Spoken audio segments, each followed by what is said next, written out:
So what does that mean? It means that that opens, that opportunity is there, right? We're using our computers more and more each day. That means hackers. We all have been hacked at least once, or we've gotten these spams emails. So I think the latest now you're getting one from like you owe toll money, so you got to be very careful with that. Hackers, invisible signals, and spies, cyber spies. So you ever wonder how devices talk and how hackers listen? So our next presenter is Moy Riley. He is a PhD student and research technologist at Georgia Tech Research Institute. He specializes in cybersecurity and STEM education. Today, he's here to reveal the secrets, but don't tell anybody you learned all the secrets today. Keep it for yourself. Of the secrets of wireless security. So let's dive in more, and happy STEM Day to you. Yeah, happy Sunday, everyone. Thank you so much, Vivita. We're so happy to be here. So like she said, I'm a research technologist. I have a slide deck here I'm going to share with everybody. I'm joined by my partner in crime here, but ethically, Tyler Kinner, who is with STEM at GTRI, and really happy to be here and talk about something that is very near and dear to me, ethical hacking and radio frequency. So we're gonna push aside. I'll tell you a little bit about myself. So I work within the Electronic Systems Laboratory at GTRI. We're in the Test Engineering Division, and I'm a part of the System Security and Program Protection branch. Basically, what that means is I'm a cybersecurity researcher performing my duties in an electronic systems capacity. So I'm looking at how electronic systems, hardware and software coordinate together, and then the security environment for all of that. I also work in STEM, so I love working with students and kind of sharing what that perspective is. My background is in network engineering, so how devices get connected and how people use their devices to connect to one another. I'm also a governance, risk, and compliance person, so I like the idea of policy. How do we design security environments to meet what we need? Just a quick background on my education. I graduated from Bibb County School District, so if anybody is there in Macon, Bibb, hello, and if you're from Howard, that's my alumni. I have 2 associate's degrees from the Central Georgia Technical College, which is part of the technical college system of Georgia. Matriculated from there and got 2 degrees, a bachelor's and a master's from Middle Georgia State University. I attempted a PhD in information security, and I said, maybe I've done too much cyber. So I kind of pivoted, and now I'm a human-centered computing PhD at Georgia Tech. Yep. So the question I get when I talk about this a lot is, are you a hacker? And that's a great question. We'll push the next slide. And really, hacking ethically is just the concept of ethical and unethical hacking, right? So ethical hacking, if you forward the slide a little bit more, right? We're not the typical like person in a basement, hoodie over your head. When you think of a hacker, you might think of like this person with malicious intent, right? Our hacking differs from this. We aim to show that you can perform the same technical objectives in an ethical way. And that means we do things with permission. And it's kind of a gray area because there's a lot of legalities in that, but we try to navigate it as legally and ethically as we can. Excellent. So here's the big difference, right?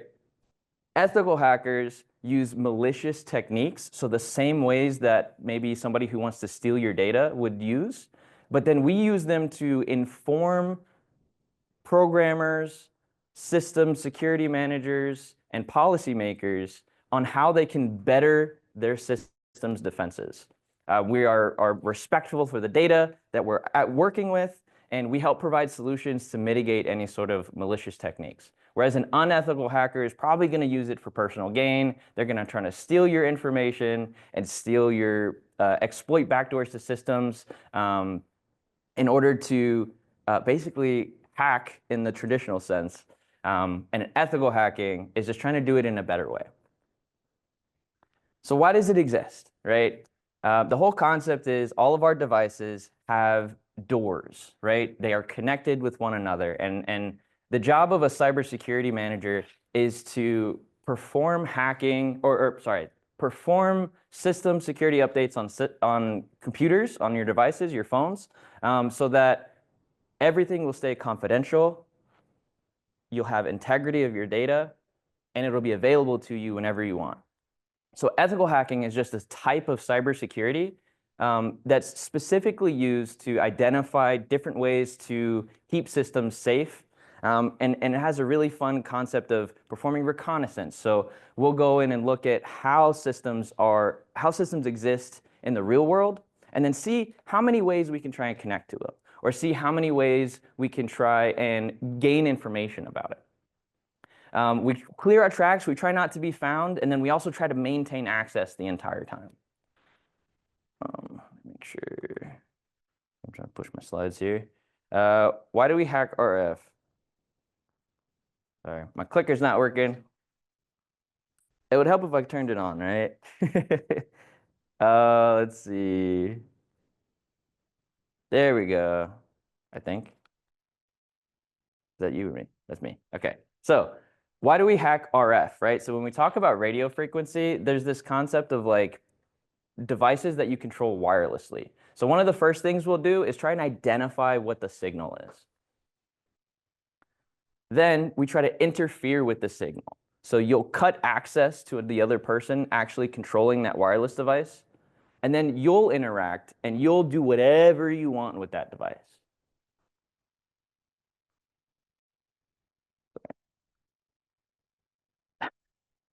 So this thing uses radio frequencies too. It's really funny. So what are radio frequencies, right? They're essentially these invisible electromagnetic waves that can send information at different levels and distances. Many devices transmit RF signals like our phones, TVs, microwaves, and they're categorized in a few different ways: low, medium, and high. More simply, you have megahertz and gigahertz frequency ranges, but we'll dive into that here in a second. Push, I don't know, it's not, oops. Okay, cool. So you've probably seen this picture in maybe your physics or science class, and it's the whole electromagnetic spectrum, right? All of these are radio waves, and they're specific types of emitting signals that are electronic, and they're everywhere around us. So you have different sides of the spectrum that perform different things. You're probably most familiar with light signals. So that's the visible spectrum, all the different colors we see. Then you have infrared, microwave, radio wave, all that sort of things. Those are grand scale, right? The non-ionizing side is probably the larger things. The more ionized you get, the smaller those frequencies and those radio waves are actually being, those wavelengths are actually being managed, all the way down to the atom. So the question might be, what even is RF and how does it actually affect me? So I'm going to do a quick demo. Let me see if I can swap my camera here. And I'm going to show you how Face ID works, right? So Face ID is just infrared. So if you have a phone like an iPhone, right, you're going to be able to, as soon as you unlock your phone, boop, you see that purple light there? That is your phone's infrared scanning your environment, just like in the picture. And it's trying to see what the device is trying to scan for a saved image of your face. And it's using infrared signals to open and unlock it. Normally you would use a pin, but this is instead using infrared. Same thing for both an iPhone and an Android. Wireless technologies are everywhere. They're how we connect with one another. It used to be back in the day, you had to be on the mainframe or a giant computer database or system to even connect and talk to one another. Now you can get the internet right in your pocket. Pretty much every device is almost internet connected nowadays in really annoying ways. I don't need my toaster to be Wi-Fi connected, but guess what? That means that as a hacker, now I can get access to your system through your toaster. Here's an example of how radio waves are categorized. So we have different applications. If you look on the image on the right, you'll see it broken down into extremely low frequencies, and then it'll go all the way down to extremely high frequencies. So different frequency bands have different applications. Primarily, your devices will use either UHF or SHF or EHF. These are high frequency bands that are going to be able to carry a lot of data, but over maybe shorter or longer distances, depending on the antenna size and the amplitude, the amount of power that you're actually able to push out. And if you look on the left side, you'll see what I'm talking about. Each one of those signals has much larger or shorter distances it can travel based on the antenna. And then when you're doing very long distances, you have to deal with the curvature of the Earth. And whenever you actually transmit off of an antenna, it's going to bounce off of the ionosphere. Oops. So radio frequency is mad regulated. The United States alone has, I think, over 1,000, 1,200 specific allocations for every device. And so that means when we're looking at performing radio frequency hacking, we also have to understand all of the rules, regulations, and legalities around emissions. When I say emissions, that's basically anything in an antenna that is emitting a radio signal. In the instance of what we do at STEM at GTRI, last summer, I had students come and create a ethical hacking demo where they were actually able to learn about the legalities of this and perform hacking in real time. So, as a mentor, my job was to make sure our students did this as ethically and legally as possible. As you see on the screen, the Federal Communications Commission makes that really, really hard if you're not licensed. And so I got 4 high schoolers and an educator, a high school educator from Macon-Bibb County. We got them trained, they took the licensing exam, and they were all able to pass. And so now they have radio licenses to operate as amateur radio frequency users at a technician grade level. And so they all have call signs. And so legally, they can access multiple bands. And so that is how we perform ethical hacking, by teaching the students, and anyone really, which frequencies they're able to use for what devices. I'll push slide. Here's just an example of the different levels of FCC licenses, technician, general, and extra. The general idea is your technician will get you access to most things on a lower frequency, where the general and extra will get you access to pretty much everything on higher frequencies and higher bands. Just some general ideas when we're talking about antennas. You're going to hear things like modulation, gain, wavelength, squelch. These are all radio frequency terms that we use to describe how radio signals are emitted and how antennas use power to send and receive those signals. And then probably most frequently you will hear me talk about frequency and the different type of modulation or amplitude. I want to hammer on to these 2 key terms right here: frequency and amplitude. So if anyone remembers, or if you even used radios, do people still use radios nowadays? Do you guys kids listen to the radio?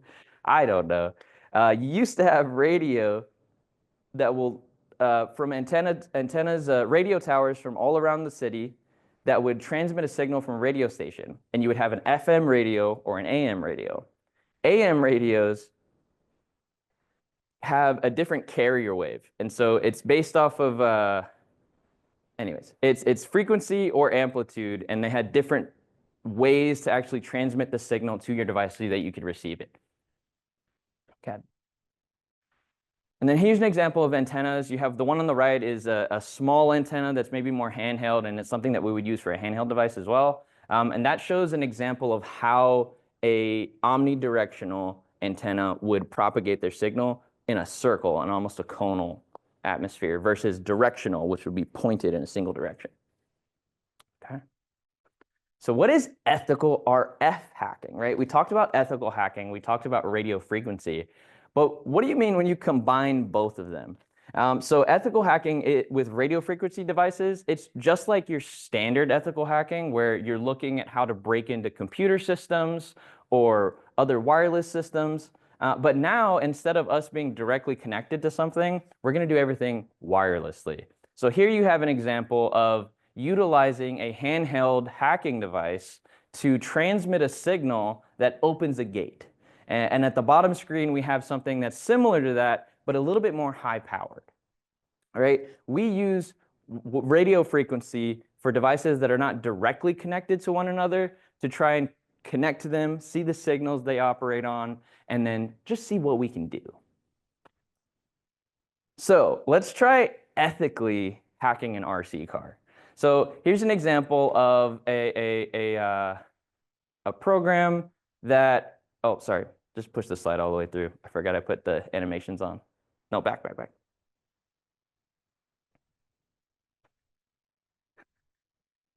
Go back. It won't go back? There you go, back one more. There we go. So here's just the an overall of the handheld hacking devices we have. I actually have one of them here today. And just like on the left and the right, you can see kind of the different capabilities it has, right? So if you push slide again, we will go to just some information about this device right here. So it has an antenna on this side, just like we were talking about earlier, and a little transceiver. So it can send signals, and it can also receive signals on a very small device. You can use it to look at key fob data. You can use it to look at maybe NFC or something from both your car or maybe even the door that unlocks your apartment. Go next one. So let's try it, right? I'm going to give you guys a live demo here of me using this handheld device, right? And I'm going to capture the signal from my key fob. And so really simply, all I do is I come in here. Let's see if make sure everybody can see the screen. Okay, cool. So you see how it says sub-gigahertz? So that's the type of signal I'm going to capture, right? So I'm going to come in here, hit enter, and I'm going to try to read the signal. So right now it's scanning, right? So if I took my key fob and I press the unlock button,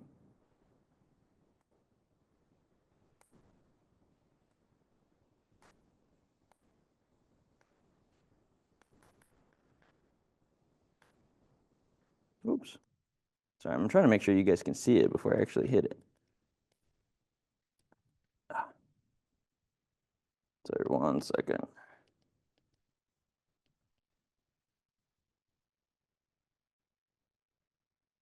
Oh, it was on the wrong mode. That's where we're talking about AM and RF, AM and FM. Of course, I did it earlier, and then this was on again. Okay.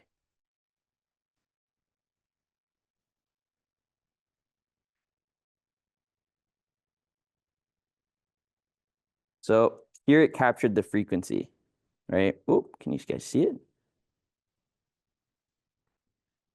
Yeah, that works perfect. I don't know if you can see really well. Anyhow, oh, I lost it. So if I come back down to saved, you can actually see, oops, it wasn't that one.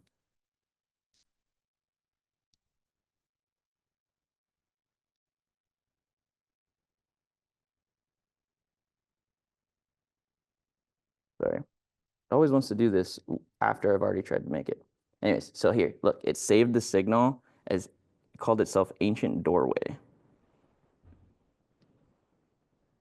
Oops, there you go. But now I can emulate the signal. Actually, let me see if I can push it from here. I think I can do it from the flipper here. Sorry, always happens.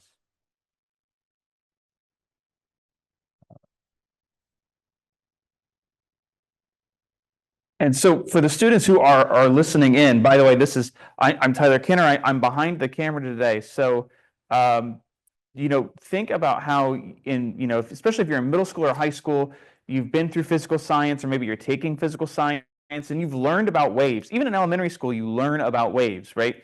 Mechanical waves versus electromagnetic waves, sound waves versus light waves. Essentially what we're doing here, right, is we are hijacking the light waves. Of course, it's light that we can't see, right? It's radio waves, but it's all part of the electromagnetic spectrum. So what we're doing here is we're using physics and electronics, right, to hijack these waves and to either send devices a bunch of waves or listen for the waves that some devices emit. So right here, Moy is listening in with the flipper device to see, okay, what electromagnetic waves are being sent from the car key fob. and we are copying those waves. Now think for a second. If I am, and of course Moy's an ethical hacker, right? He's doing this that way we can discover vulnerabilities. But we want to discover those vulnerabilities before the malicious hackers, right? Before the bad guys. That way we can protect ourselves. So think about why it might be important that you know what kind of waves or what kind of technologies are being used to unlock or maybe even start, right? So many cars nowadays have remote start. You can start the car from the key fob. It's pretty important that we understand what's happening with our key fobs. Moy, I'll toss it back to you. Sure. And so I'm going to show you here as well. Can we flip the other camera? So we have a TV here in our conference room, right? And I captured the signal from the TV remote earlier. So I'm just going to replay it. So it's the same concept with your key fobs that are also transmitting those signals. Same thing here. If I press this one, and if I save the signal here, so I should just be able to, I have to get closer, sorry. Part of the reason why we do this, there we go. So without even having access to the camera, or without even having access to a TV remote, I was able to capture and randomly send signals from this device and turn on our conference room TV here. So it just shows you there's infrared, there's sub-gigahertz, there's a lot of different ones. One of the things I also wanted to share was related to, actually, we'll get to that in the next slide now that I think about it. So I'm going to stop sharing here, and we will return to the slide deck. Cool. So we showed you guys how we captured the key fob, and now I want to show you just a small video of kind of what that means and what that represents in the larger scale. So this concept of you wouldn't download a car, right? So in this video, I'm going to show you how, if you could hit the play button on the side, and then we'll just kind of scroll through it. In this video, I'm going to show you how hackers will use a much higher powered device. So if you see the one, this is a malicious hacker trying to use the key fob just like we did, right? Just like we did with a smaller device. They're using a higher powered device with a larger antenna to relay the signal between their devices and the key fob that perhaps is sitting in your car. Oh, can we mute it? There we go. Your key fob that is maybe sitting on your kitchen counter while you're sleeping, right? So the hackers in this video are going through, they're scanning and walking around your house, trying to figure out where your key fob is located. Once they find it, they're able to relay that signal, and the other thief has a device that captures the signal from that key fob. They sync the signal from the key fob that's sitting on your kitchen counter to a dummy key fob that they created, and now they're able to emulate that they're actually in your vehicle. And so just like that, you could steal a car. And so these would be an unethical way of performing RF hacking, using antennas, radio waves, and computer devices that can emulate signals. We'll do the next slide. So here's an example of my high schoolers who designed a similar experiment, but using an RC car. So we have a small RC car here, and if you hit play, you can see how they're just operating it normally, right? And then if we go to the next slide, you'll see how they do the same thing, except now they use a jamming device, and he can't actually operate the vehicle. So on a much smaller scale, they're doing the same type of experiment, but in an ethical way, because we're showing how it could be done. So one of the things my high schoolers did from this was also show how modern RC cars are actually more encrypted, and they use different radio waves as well. So it's a really fun way for kids to get access to ethical hacking with very simple tools. And the next slide. So I'm going to kind of take us back a little bit to the concept of why this is important. I work in cybersecurity, and we have a large demand for talent. I want to, actually, if you push twice, it should just highlight things. There we go. There is currently a and this was from a 2022 study. There's a 3.4 million global shortage of cybersecurity positions. That means that there's jobs that are in the cybersecurity field right now, and we don't have enough people to fill them. By 2025, this year, lack of talent or human failures will be responsible for over half of cybersecurity incidents that we're going to see nation and globally, right? We need more people to become cybersecurity experts. And in order to do that, you have to understand how devices talk to each other, how people use those devices, and how we can make them more secure.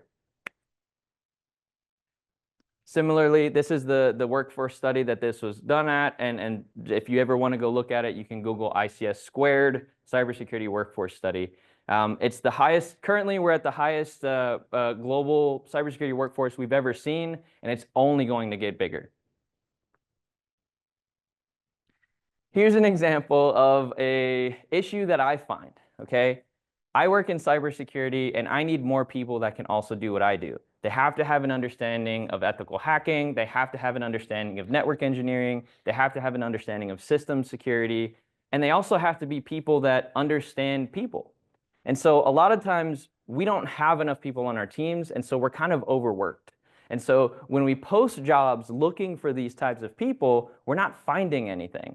And then we're overworked and we start burning out because we're overworked, because we can't find people. So part of the reasons that I do this is so that I can hopefully, maybe one day find you guys and hire y'all to come work with me and perform cybersecurity in a variety of ways, because there's not enough of us. There are more devices in the world than there are people.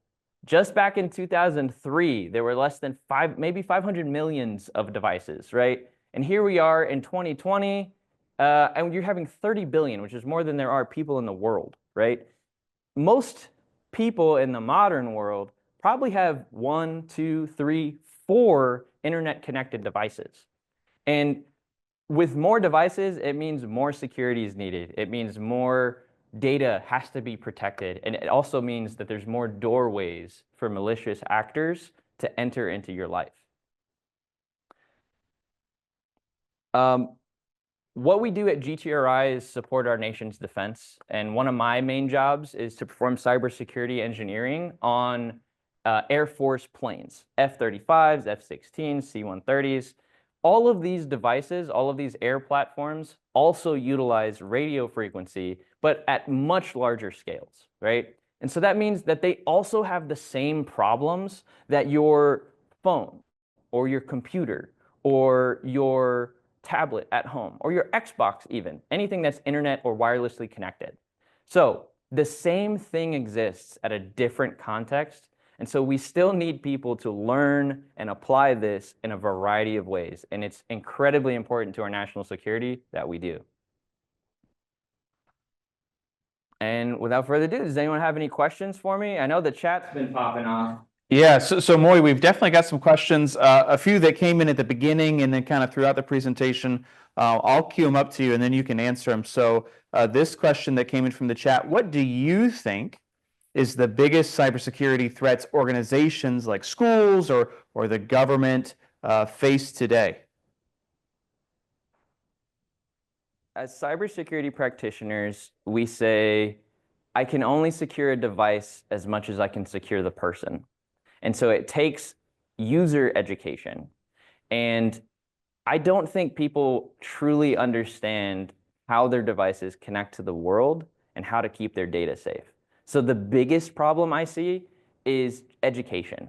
I have to ensure that the people that use the systems that I protect also know how those systems can be dangerous to themselves. Like, for example, I wouldn't have a home and not teach people that live in that home how to lock the door, right? Because we don't want to invite anyone in, or in the case that somebody is malicious and they try to perform any malicious act on the house and the people inside, we want to make sure it's as secure as possible, right?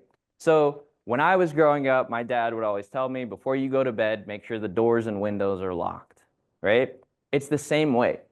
I'm going to make sure the people that use the devices that I work on know how to keep those doors and windows locked and when we need to change the locks. Because in cybersecurity, hackers are finding new ways to get inside. We call them backdoors. They're finding new ways to get inside these systems every single day. And it takes not just cyber professionals who are trained in security, but also everyday people that should understand how they impact the security of everyone else around them. And then another question kind of related, Kevin asks, is it true that there's a pop-up that will tell you that there's a virus, but when you click the clear virus button, it actually downloads a virus? Is that a real thing? Yes, exactly. So this goes back to the idea of user education again, right? So there are malicious actors that send these pop-ups to your devices that make you think that you have a virus on your machine. And so obviously we as people, as users, we know a virus on our machine is bad. That means somebody's trying to break in, right? So they try to abuse that knowledge that you have of, oh, this is a bad thing, I don't want it. But they abuse that with human psychology and with design, and they show you something that says, you have a virus, I know how to fix it. But in reality, they don't know how to fix it. They're actually trying to abuse the trust that you have and hack into your device a different way. And so, yes, that's a very real issue. I would recommend everyone keep antivirus on their machines, keep it updated as much as you can, and make sure you don't click the link. Deborah asks, and I'm going to paraphrase here, can you just take over a device by hacking it? Like, can you get complete control over a computer? Or, I mean, even better yet, could you get complete control over a car by hacking it? That's a great question. So with small devices like these, you're not going to be able to. I'll show you an example of a really interesting way that a handheld device like this can break into, say, a computer. And I'm going to swap the screen again, swap the camera, because I want to show you this thing. It's called Bad USB. And so it's a well-known, it's a very well-known, all right, let me make sure you guys can see it very well. Anyways, so I can come in here and basically these are scripts, right? So I'm going to put a demo script for you. I hit run on this, and I'm going to show you my screen. And let's say I'm a malicious actor, and just by walking by, and maybe there's a USB cord hooked up to your device. Just by walking by, sitting here, and I could pretend to talk to you, if I just plug in really quickly and I gain access to your device and I hit run, here's an example of a way that someone can just immediately start performing a hack, right? In this case, this is just a demonstration of how this device is sending signals to this computer. And of course, it's directly connected, but we can also do the same thing wirelessly. Most devices, and I'm going to stop sharing my screen now. Most devices have encryption standards. They have two-factor authentication, multi-factor authentication. These are all things, you can swap the other camera. These are all things that keep your devices safe by ensuring that you as a user have to say, wait, I don't want that to be connected. Or wait, I don't think that's necessary for me to actually use this device. For example, if I'm using a wireless keyboard that maybe somebody put a keylogger on, this is a device that tracks every key that you press so that they can learn what your passwords are. There's ways for computer devices nowadays to actually discern, oh, hey, this isn't acting like a normal keyboard. And so developers, security administrators, we look at how devices are supposed to connect to one another. And if something deviates from that, we try to alert the user. Oh, hey, there's something here that shouldn't be. And then it makes you more aware of your security posture.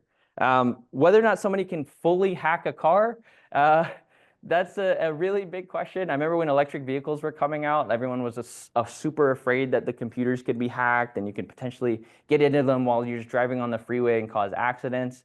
I'll say there's a lot of security protocols in the way, and a hacker would have to have an incredible amount of access, both physically and wirelessly just to even do that. Thanks, Moy. And then a few more questions. This one from Mr. Thietla's class. I know about ethical hacking, but is it new to hack devices through radio waves? Is this like a super new field, or has this been around since Wi-Fi? This using radio waves as a vehicle to perform a hack is not new at all. It's been around since we've been using radio waves to control other devices. I'll use an example of a radio wave that's maybe not Wi-Fi. There have been instances of GPS-controlled devices, like a tractor or a robot that goes back and forth in a specific area. Those devices have relays that tell it how to perform an action based off of its global position, right? So it sends coordinates and it says, I need to move here. I'm going to move here by doing this, this, this, and this, right? There have been instances of hackers hijacking the GPS, or at least sending a signal, sending faux GPS coordinates that make the tractor or the device actually think that it's somewhere else. And so logically on the device, it thinks that it's physically elsewhere, and now it has to move to the location that it's supposed to be. So this is using radio waves, maybe not necessarily Wi-Fi, but a different type of radio wave. And by sending malicious signals, you can impact what the device is actually supposed to be doing. So this has been around since we've started using these sorts of devices. From the military community, electronic warfare is what we call it, and that's been around since the 70s and 80s. All right, Moy. So a lot of the students are asking questions. Can hacking change a device? Can hacking, take over control of my phone, or take over control of my computer? Or is it possible that like something in like the movie The End of the World, which I don't know, I don't watch movies very often, so I've never seen it. I'm gonna imagine what happens in that movie. Let me ask this, Moy. It's the Netflix one where they send like an EMP burst and like Oh. instances of like Teslas all getting they're supposed to go to one location if they can't talk back to Tesla. And there was a scene in the movie where like a bunch of Teslas just crash into each other on the freeway because that's like its home point. So yeah. Oh, all right. Yeah, I'm very familiar with that movie. So, what is the best way for the average student or the average just person, right? The average individual. What is the best way to keep their devices secure? Do we need to be walking around with all of those RFID blocking wallets or pouches to put our phones in? Or is the risk to the everyday person a little bit lower than it might be to like the government or a big company with a lot of secrets? So we call it understanding your, I'm trying to think of a good analogy for perhaps K-12 environments. You want to know what's in your backpack, right? If you're coming to school and let's say you're supposed to have homework that's due the next day, you want to make sure your homework's there. Similarly, you want to make sure your devices are secure. You want to know what's inside them, the type of data that's stored, and you want to know that you're using a device that is using modern encryption standards. You have a PIN or a Face ID or a lock on them. You have a computer that you're using passwords that aren't simple, like password 123. You want to make sure you have multi-factor authentication so that if I log in on my laptop, I get an alert on my computer that says, hey, something is trying to log in on your laptop. Is that you? And I hit yes. So you want something that is always on you, that's available to you, and is going to keep your systems confidential. Now, there's this idea of, well, what if a hacker comes against me? Or, should I be fearful that hacking is going to be prevalent in everything that I'm trying to do? And, from what we've seen over the last 10, 15 years, the more devices somebody has, the more of a threat landscape, right? The more doors that are accessible to somebody. And so what you want to do is reduce the amount of doors. So maybe if you have some devices you don't use anymore and they're on your Wi-Fi, maybe unplug them, right? If you have some devices that you use a lot, make sure you are putting passwords and locks, make sure you're using password managers, make sure things are encrypted. The whole idea is security starts with you. And if you understand what your devices are capable of, both from I know my phone is connected to Wi-Fi, it also has cellular connections, it also has near field communication. So if I want to pay for something, my credit card's on here, so I have to tap on it, right? So I want to make sure this device that has a lot of my data is as secure as possible. Now, it's very rare for people to be able to remotely get into your devices. Vendors nowadays have Apple, Samsung, Google. A lot of these manufacturers have teams of engineers and scientists, even way smarter than me, that are working to make sure the encryption standards and the vulnerabilities and the risks that are present in every day-to-day operations, there's a team of people across the globe that are making sure that these devices maintain their safety. But I will add, we need more people because there's I think it was estimated over 500 billion devices by 2050. Me alone, I manage a portfolio of 300 plus systems with the Air Force, and it is incredibly complicated, incredibly convoluted, and I need more help. So I need you guys to learn more about how these devices work, how they can stay secure, and how we can maintain security as a community.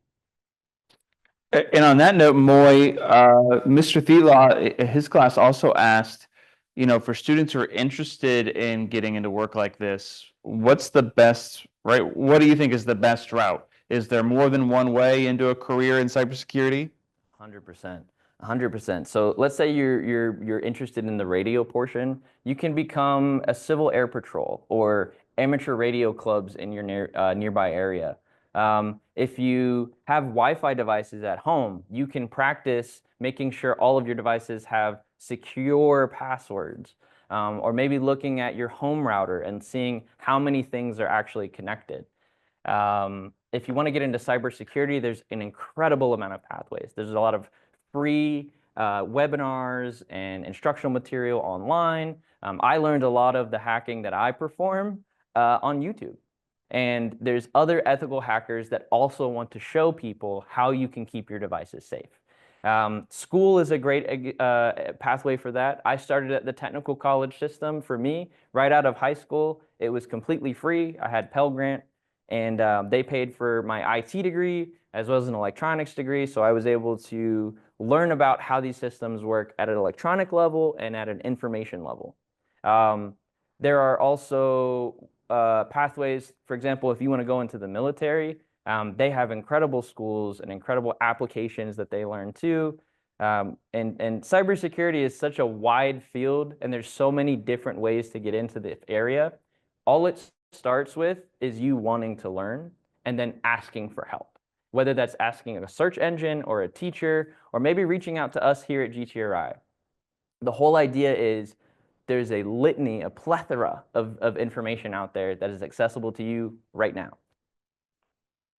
And so for students and teachers and folks on the call here, I would say last call for questions here to Moy. So if you've got a burning cybersecurity question or want to know more about RF, right, radio waves, radio frequency communication, ask away. Moy, I am going to backtrack. Leda asked the question earlier on that I think, important to call out. The question was phrased, at what point in a collegiate education track should a student seek out hands-on experience that will complement their courses in cybersecurity? So that's the question. And I want to ask, my follow-up question is, do students on the call, especially if they're in high school, right, do they need to wait until they get to college to get hands-on with cybersecurity? Not at all. If you use a device that's connected to Wi-Fi or connected to the internet, you are working with something cybersecurity related right now. When I'm hiring people to come work with me as a cybersecurity researcher, I'm often interested in where their background is. What experience do they have with devices? Many of the people that I hire, many of the people that I worked with and learned with, one of the biggest things they said was build a home lab, right? Look at the way your network at home is created and try to make it as secure as possible, right? This means maybe set up schedules so that IoT devices like internet-connected clocks or internet-connected smartwatches or internet-connected light bulbs, right? Modern Wi-Fi routers can have security patterns that make sure that those devices are maybe segmented so they don't have access to your other stuff. Or maybe you can put them on schedules so that they're not actually talking to anything when nobody's around. The whole concept is you have access to things right here and right now. And if you want to work in cybersecurity, don't wait to get hands-on. Don't wait on anyone in a school environment or anyone from a mentorship perspective. You have the capability to learn today with the information that's prevalent on the internet. And then Adams and Mr. Thiela asked similar questions. Are there any summer activities that students could work on during the summer to expand on this? Mr. Thiela asking a little bit more specifically, are there summer internship opportunities? So Moy, I know earlier you mentioned a project that you had students down there at our Warner Robins field office work on. So I'll let you kind of talk about the STEM at GTRI high school internship program from your experience as a mentor. Perfect. Perfect. So the STEM at GTRI summer high school internship program, it's available to high schoolers, I'll say from, you have to be a minimum of 16, but it's a 5-6 week program where you're paid to come work with someone like me in a lab here at GTRI. I primarily work out of the Warner Robins field office, which is about 2 hours south of Atlanta in central Georgia. And I hired high schoolers to come work with me in a variety of projects. We've been doing the high school internship there for a few years, and we've done things like build farming robots, build museum exhibits for cybersecurity and aviation, and perform ethical hacking on RC car devices. Oftentimes, these students come in knowing absolutely nothing about the project that we're going to be working on, and that's exactly what I want, because I want to expose them to the multifaceted and intersectional ways that your devices have electrical engineering capacities. They have software, there's hardware, there's cybersecurity, and then there's the user perspective, there's human psychology, there's the way that we design things to be, act, and look more secure. And the high school internship, normally it's open in December is when we take applications, and they close in about January. So the current year, this summer, is currently closed, but we will be opening it again in December of this year for next summer. And if you want to know more, you can Google STEM at GTRI high school internship. That'll take you directly to our website. It's also STEM or gtri.gatech.edu/STEM. Awesome. Thanks, Moy. And so with that, it's the end of our time. Of course, I think we could talk all morning about cybersecurity and RF hacking. But thank you, Moy and Babita. We'll pass it back to you. Thanks so much for letting us join y'all this morning. Thank you.